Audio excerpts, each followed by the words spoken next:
Hello friend, स्वागत है एक बार फिर से आपका V Star Education YouTube channel पे। एंड आज के इस लेक्चर में गाइज हम पढ़ेंगे साइक्लिक एएमपी पाथवे के बारे में। एक्चुअली ये सेल सिग्नलिंग का लेक्चर नंबर 3 है हमारा, याद रख लेना। एंड साइक्लिक एएमपी जो होता है वो आपका एक एग्जांपल है जीपीसीआर पाथवे का, ठीक है ना। जीपीसीआर पाथवे का आपका एक एग्जांपल है। जीपीसीआर क्या होता है, सेल सिग्नलिंग क्या होते हैं, रिसेप्टर क्या होता है, इसी के साथ साथ लिगेंड मॉलिक्यूल्स क्या होते हैं, ये सारी चीज मैंने आपको बता रखिएगा ये, ठीक है ना। इसके बाद मैंने आपको बताया था कि आपका जीपीसी क्या होता है। एंड जीपीसीआर में आपका जो है किस प्रकार से रिसेप्टर होता है, किस प्रकार से जी प्रोटीन होती है, वो सारी चीज मैं आपको बता चुका हूं। तो आज हम डायरेक्ट अपने पाथवे पे जंप करेंगे जो कि आपका है साइक्लिक एएमपी पाथवे। अब देखो भाई साहब, ये जो आपका साइक्लिक एएमपी होता है ये एक्चुअल में एज ए सेकेंडरी मैसेंजर की तरह काम करता है। एज ए सेकेंडरी मैसेंजर की तरह काम करता है। तो किस प्रकार से सेल के अंदर काम करता है, हमको वही सब चीज देखना है, ठीक है ना। वही सब चीज हमको देखना है। उससे पहले कुछ टर्मिनोलॉजी समझो। कुछ एंजाइम्स होते हैं जिन एंजाइम्स के बारे में आपको पता होना चाहिए। जैसे कि पहले अगर मैं बात करूं प्रोटीन काइनेज की, तो आपको जो प्रोटीन काइनेज होता है ये एक्चुअल में फॉस्फेट ग्रुप को, याद रख लेना, फॉस्फेट ग्रुप को किसी दूसरे सबस्ट्रेट पर जो है वो ट्रांसफर करवाता है। यानी कि इस प्रोटीन काइनेज का काम होता है कि आपके फॉस्फेट ग्रुप को जो है ये ट्रांसफर करा दे।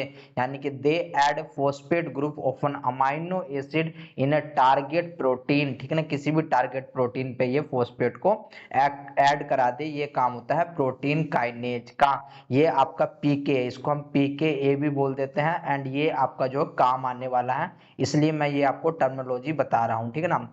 अभी हम देखेंगे कि आपका पीके किस प्रकार से सेरीन एंड थ्रेओनीन पे जो है फॉस्फेट ग्रुप को ऐड करवाता है। ये अमाइनो एसिड पे ऐड करवाता है। वो कौन कौन से अमाइनो एसिड होते हैं, अगर मैं आपके लिए बात करूँ तो एक होता है सेरीन या फिर थ्रेओनीन। या तो ये सेरीन एंड थ्रेओनीन पे काम करवाएगा, या फिर ये टायरोसिन पे आपका जो है फॉस्फेट को ऐड करवाएगा, हिस्टिडीन पे ऐड करवा सकता है, या फिर एस्पार्टेट एसिड पे ये आपका जो है एस्पार्टेट पे ये आपका जो है आपका वो ऐड करवा सकता है फास्फेट ग्रुप को। तो ये प्रोटीन काइनेज का काम होता है, ठीक है ना। इसके बाद दूसरा एंजाइम्स आता है जिसको हम फास्फेटेज बोलते हैं। देखो नाम से पता चल रहा है फास्फेटेज, यानी कि यहाँ पर आपका रिमूवल ऑफ फास्फेट होगा। एक फास्फेट ग्रुप आपका रिमूवल होगा। हमेशा जो भी आपका एलिमेंट रहेगा या फिर आपका कोई सा भी मॉलिक्यूल है, वहां से हम फॉस्फेट ग्रुप को हटा लेंगे, रिमूव कर लेंगे। वो होता है आपका फास्फेटेज नाम के एंजाइम से, ठीक है ना। इसके बाद याद रख लेना दूसरा तीसरा आता है आपका फास्फोडाइएस्ट्रेज। जैसे कि इसका नाम बता रहा है डाइएस्ट्रेज, तो ये ब्रेक डाउन करता है फास्फोडाइएस्टर बॉन्ड को। तो ये ब्रेक डाउन करेगा आपका फास्फोडाइएस्टर बॉन्ड को। फिर इसके बाद काइनेज का काम आता है। एक्चुअली काइनेज में आपका एडिशन और रिमूवल, एडिशन एंड रिमूवल दोनों होते हैं। यहाँ पर ये काम करता है ट्रांसफरेज की तरह काम करेगा। यानी कि जो फॉस्फेट ग्रुप होता है उसको ट्रांसफर करेगा, एक ग्रुप से हटाएगा दूसरे पे आपका ले जाकर के ऐड करेगा। यानी कि एक एक जगह से निकाल रहा है, यानी कि रिमूव कर रहा है, दूसरी जगह पे जोड़ रहा है, ठीक है ना।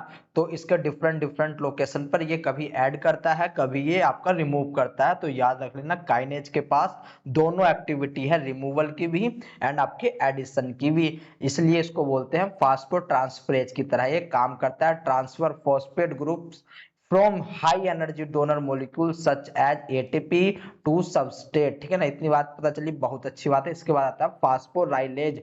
फास्फोराइलेज देखो इन एंजाइम्स को बड़े ही ध्यान से देख लेना। एंड सबसे पहले आप इनमें ही अंतर देखना। जो आपका फास्फोराइलेज होता है is an enzyme that catalyse the addition of inorganic phosphate. यहाँ पर आपका एडिशन करेगा ये एक इनऑर्गेनिक फोस्फेट का, यानी कि पीआई का जो है एडिशन एडिशन करेगा फास्फोराइलेज नाम का एंजाइम्स। आई होप आपको ये टर्मिनोलॉजी क्लियर होगी। तो चलिए आइए आगे बढ़ते हैं। अब देखो यहाँ पर आपको इन्होंने दिखा रखा है कुछ फास्फोराइलेशन। एक तो आपका फास्फोराइलेशन दिखा रखा है, डीफास्फोराइलेशन दिखा रखा है। फास्फोराइलेशन में मैंने जस्ट अभी अभी आपको बताया है कि आपका क्या होने वाला है, कि सबस्ट्रेट से आपका जो है एटीपी निकलेगी। सबस्ट्रेट से जो है आपकी एटीपी निकलेगी एंड वो चेंज हो जाएगा एडीपी में, वो चेंज हो जाएगा एडीपी में। इसको बोलते हैं फास्फोराइलेशन। एंड जब आपका डीफास्फोराइलेशन होता है तो वहां पर आपका क्या होता है, एक्चुअल में आपका एक पीआई ग्रुप निकलता है, सबस्ट्रेट से आपका पीआई यानी कि इनऑर्गेनिक ग्रुप आपका निकलता है। तो इतनी बात याद रख लेना। इसके बाद डायरेक्ट चलते हैं अपना आपका साइक्लिक एएमपी पे, कि साइक्लिक एएमपी किसको बोलते हैं। साइक्लिक एएमपी जो होता है आपका सेकेंडरी मैसेंजर की तरह काम करता है, याद रख लेना। ये आपका किससे बनता है, तो याद रख लेना आपका ये एटीपी से बनता है। एंड बनाता कौन है, इसको एक एंजाइम से बनाता है जिसको बोलते हैं एडिनाइलेट साइक्लेज, जिसको बोलते हैं एडिनाइलेट साइक्लेज। यानी कि cyclic AMP synthesized from an enzymes called adenylin cyclase. Adenylin cyclase जो होता है आपका एक एंजाइम्स होता है जो कि 12 ट्रांस मेम्ब्रेन, उसको हम ट्रांस मेम्ब्रेन बोलते हैं। यानी कि ये आपका जो है 12 बार मेम्ब्रेन को क्रॉस करेगा। आइए देख लेते हैं, देखो ये किस प्रकार से बनाएगा। ये आपका एक एएमपी, ये आपका एक एटीपी है, ठीक है ना। ये आपका एक एटीपी है, एटीपी के पास जो है एक प्यूरिन है, ये आपकी पेंटोज शुगर है, एंड ये आपका फोस्फेट है। तीन, ठीक है ना, 3 फोस्फेट यहाँ पर लगे हुए होते हैं। ये ट्राई, इसलिए इसको एटीपी एडिनोसिन ट्राइफॉस्फेट बोल देते हैं, ठीक है ना। अब यहाँ से क्या होगा, यहाँ से आपके 2 पीआई निकलेंगे, यहाँ से आपके 2 पीआई निकलेंगे। याद रख लेना कितने पीआई निकलेंगे, यहाँ से आपके 2 पीआई निकलेंगे। 2 पीआई निकलेंगे तभी ये आपका एएमपी में कन्वर्ट हो पाएगा।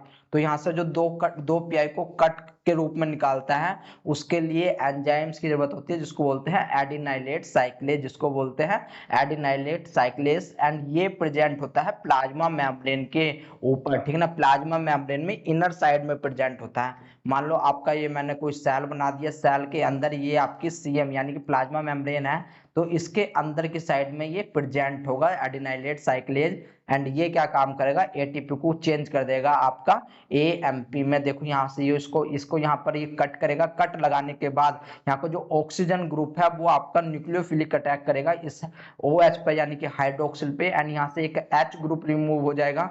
एंड ये इस प्रकार से यहाँ पर आकर के जुड़ जाएगा, ठीक है ना। ये इस प्रकार से यहाँ पर आकर के जुड़ रहा है। फिर इसके बाद क्या होगा कि इसको जो है दोबारा से कन्वर्ट करा जाता है। इसको आपका दोबारा से कन्वर्ट करा जाएगा किसमें, एएमपी में। सबसे पहले इसको एएमपी में कन्वर्ट करा जाएगा। तो याद रख लेना साइक्लिक एएमपी से जब आपका एएमपी में कन्वर्ट होता है तो यहाँ पर काम देखो। अब इसको साइक्लिक क्यों बोला है, इसको साइक्लिक क्यों बोला है, क्योंकि ये एक साइकिल जैसा बना रहा है। ये आपका एक साइकिल जैसा बना रहा है यहाँ पर, इसलिए इसको साइक्लिक एएमपी बोल देते हैं, ठीक है ना। अब इसको क्या होगा कि इसका एएमपी में चेंज कर जाएगा, एएमपी में चेंज कर जाएगा तो यहाँ पर फास्फोडाइएस्टेज नाम का एंजाइम्स आएगा। एंड गाइज ये आपसे पूछा जा चुका है कि फास्फोडाइएस्टेज बॉन्ड आपका कहां पर लगता है, ठीक है ना। तो आई होप अब आपको पता लगा होगा कि आपका साइक्लिक एएमपी कैसे बनता है। एंड ये जो साइक्लिक एएमपी है एक्चुअल में यही पाथवे को कन्वे करता है, यही पाथवे को कन्वे करता है, यही आगे करता है, यही इंपोर्टेंट है। तो इसी के नाम पे इसका नाम साइक्लिक एएमपी पाथवे रख दिया गया है, ठीक है ना। इतनी बात समझ में आ गई, बहुत अच्छी बात है। It is rapidly and continuously destroy by cyclic AMP, ठीक है ना। यानी कि ये आपका बनता रहता है, बिगड़ता रहता है। साइक्लिक एएमपी जो होता है वो आपका साइक्लिक एएमपी फास्फोडाइएस्टेज की हेल्प से क्या होगा, ये आपका साइक्लिक एएमपी टू एएमपी पहुंचेगा। इसके बाद देखो cyclic AMP act as a second messenger. Cyclic AMP आपका सेकंड मैसेंजर की तरह काम करता है in some signalling pathway. Cyclic AMP increase very fast in cytosol due to the extra cellular signalling. यानी कि देखो मान लो अगर ये कोई सेल है, सेल के पास अगर आपका जो है सिग्नल आया वो आपका साइक्लिक एएमपी को जो है बना सकता है, यानी कि कन्वर्ट करवा सकता है, यानी कि एडिनाइलेट साइक्लेज को एक्टिवेट कर सकता है। तो जो आपका साइक्लिक एएमपी का प्रोडक्शन होता है बहुत तेज होता है, बहुत फास्ट होता है, almost 20 fold in A second, ठीक है ना। आपका इतना फास्ट ये चलता है, ठीक है। इतनी बात समझ में आ गई। तो ये था आपका साइक्लिक एएमपी। इसके बाद करते हैं हम एडिनाइलिन साइक्लेज के बारे में, जो कि है आपका एक एंजाइम्स। ये आपका एंजाइम्स होता है जो कि मल्टीपल ट्रांसमेम्ब्रेन होता है, मल्टीपास ट्रांसमेम्ब्रेन होता है अराउंड 12, ठीक है ना। मैंने ऊपर भी लिखा हुआ है 12 ट्रांसमेम्ब्रेन होता है protein with its catalytic domain on the cytosolic side of the plasma membrane. And ये प्रेजेंट होता है प्लाज्मा मेम्ब्रेन के इनर साइड पे, ये आपका इनर साइड पे जो है प्रेजेंट होता है। There are at least 8 isomer form in mammals. इसके जो है 8 आइसोमर फॉर्म्स पाए जाते हैं जो कि एक दूसरे से सिमिलर होते हैं। Most with regulate by both ji protein and calcium, ठीक है ना। ये आपका जो एडिनाइलेट साइक्लेज होता है वो जी प्रोटीन से भी आपका जो है मेंटेन कराया जाता है, एंड आपका जो कैल्शियम होता है उससे भी मेंटेन कराया जाता है। जब आगे हम IP3 डैक पाथवे देखेंगे तब हम बात करेंगे। अभी हम साइक्लिक एएमपी पाथवे पढ़ना है तो इसको बड़े ही ध्यान से देखो। भाई साहब ये चीज मैंने आपको समझा दी थी पहले ही कि यहाँ पर आपका क्या हो रहा है, किस प्रकार से जब आपका जो है लिगेंड प्रेजेंट नहीं था रिसेप्टर में, तो जो आपका जीटीपी था वो अलग था, जो आपका रिसेप्टर था वो अलग था, एंड जो आपकी इफेक्टर था, जिसको अब हम याद रख लेना, अब इस इफेक्टर को हम क्या बोलेंगे, इस इफेक्टर को हम एडिनाइलेट साइक्लेज के नाम से जानेंगे, यानी कि एसी के नाम से प्रोनाउंसिएट करेंगे। अब यहाँ पर क्या होगा, जैसे ही आपका लिगेंड आएगा, लिगेंड आने के बाद यहाँ पर कन्फर्मेशनल चेंज आएगा इस रिसेप्टर के अंदर, रिसेप्टर के अंदर जैसे ही कन्फर्मेशन चेंज आएगा आपका, जो आपका इस जी प्रोटीन पे जीडीपी लगी हुई है अल्फा वाले पार्ट पे, अब ये जीडीपी जो है वो चेंज होकर के जीटीपी में बदल जाएगी, ठीक ना। इस प्रकार से जीटीपी में बदल जाएगी, एंड जो अल्फा वाला पार्ट होगा वो आपका जो आपका बीटा एंड गामा, याद रख लेना, बीटा एंड गामा से अलग होगा जी प्रोटीन के अंदर, एंड जैसे ही वो अलग होगा वो जाकर के आपका एक्टिवेटर इफेक्टर से आपको जो है वो एक्टिवेट कर देगा, यानी कि इसको बोलना है हम एसी, इसको बोलना है एसी। तो अब आपका एसी जो है आपका क्या हो जाता है, एक्टिवेट हो जाता है। ये बात मैं आपको पिछले लेक्चर में भी बता चुका हूं। अगर इतनी बात समझ में आ गई बहुत अच्छी बात है, अब आपके समझ में बहुत अच्छे से आने वाला है। अब देखो यहाँ पर ये क्या है कि आपका जो है ये एसी है, ये आपका एसी है, यानी कि एडिनाइलेट साइक्लेज नाम का एंजाइम्स होता है। ये क्या काम करता है, ये आपका एटीपी से, याद रख लेना, ये आपका एटीपी से चेंज करता है इसको साइक्लिक एएमपी में, साइक्लिक एएमपी में चेंज करता है। जब ये साइक्लिक एएमपी में चेंज करता है तो आपको ये जो ट्रायंगल शेप के दिख रहा है ये आपको साइक्लिक एएमपी के मॉलिक्यूल्स हैं, ठीक है ना, ये आपके साइक्लिक एएमपी के मॉलिक्यूल्स हैं। एक्चुअल में ये साइक्लिक एएमपी क्या काम करता है कि आपके जो साइटोसोल होता है उसमें एक आपका क्या पाया जाता है, डोमेन पाया जाता है। डोमेन, इस डोमेन में क्या क्या होते हैं, C4 होता है कैटालाइटिक डोमेन, C4 होता है कैटालाइटिक डोमेन, कैटालाइटिक डोमेन, ठीक ना, कैटालाइटिक डोमेन, एंड R4 होता है रेगुलेटरी डोमेन, एंड इन दोनों को मिलाकर के हम पीकेए बोल देते हैं, पीकेए बोल देते हैं। पीकेए क्या होता है, प्रोटीन काइनेज ए, ठीक है ना, प्रोटीन काइनेज ए इसको हम बोलते हैं। एंड ये आपका साइक्लिक डिपेंडेंट पीके के थ्रू काम करता है, यानी कि जो आपका साइक्लिक एमपी बनी है इसके थ्रू ये काम करता है। अब यहाँ पर देखो आप एक चीज नई स्पेसिफिक देख रहे होगे, जो आपका पीके होता है, जो इसकी रेगुलेटरी, याद रखना, ये जो आप जो रेगुलेटरी देख रहे हो, इस रेगुलेटर में आपकी जो है 4 बाइंडिंग साइड मिल रही है, 2 इसमें एंड 2 इसमें। एक्चुअल में 2 आपके कैटालाइटिक होते हैं एंड 2 आपके रेगुलेटरी होते हैं, 2 आपके रेगुलेटरी प्रोटीन होते हैं, एंड जो आपकी रेगुलेटरी प्रोटीन होती है उसमें आपको 4 बाइंडिंग साइड चमक रही होगी। तो होता क्या है कि भाई साहब जब तक ये साइक्लिक एएमपी नहीं बन पाते तो ये दोनों एक दूसरे से अटैच होती हैं, ये दोनों एक दूसरे से अटैच होती है, आपकी कैटालाइटिक भी एंड आपकी जो आपकी यहाँ पर रेगुलेटरी प्रोटीन है वे दोनों एक दूसरे से अटैच होती है। अब यहाँ पर क्या होता है, ये जब अटैच होती है तो ये आपकी जो है इनएक्टिव फॉर्म में होती है, ये आपकी इनएक्टिव फॉर्म में होती है। फिर इसके बाद क्या होगा, जब आपका साइक्लिक एएमपी आएगा तो साइक्लिक एएमपी आकर के रेगुलेटरी पे बाइंड करेगा, यानी कि एक याद रख लेना, आपका एक पीकेए के लिए 4, एक पीकेए के लिए 4 साइक्लिक एएमपी की रिक्वायरमेंट होती है। जैसे ही आपका यहाँ पर पीकेए से आपका साइक्लिक एएमपी जुड़ जाएगा, ठीक है ना, ये पूरा पोर्शन आपका, ये वाला पूरा पोर्शन आपका पीके है। यहाँ पर देखो रेगुलेटरी से आकर के साइक्लिक एएमपी जुड़ रहा है, जैसे ही आपका साइक्लिक एएमपी यहाँ पर आकर के जुड़ा, जो आपकी कैटालाइटिक प्रोटीन है, जो आपकी कैटालाइटिक डोमेन है, वे आपके फ्री हो जाएंगे, वे आपके क्या हो जाएंगे, फ्री हो जाएंगे। एंड यहाँ पर देखो, यहाँ पर ये क्या काम करेंगे, ये एक प्रोटीन को न्यूक्लियस के अंदर एंटर करेंगे, एंड न्यूक्लियस के अंदर एंटर करने के बाद एक प्रोटीन होती है जिसको बोलते हैं CREB, ठीक है ना, जिसको बोलते हैं CREB, cyclic AMP response element binding protein इसकी फुल फॉर्म होती है, ठीक है ना, CREB।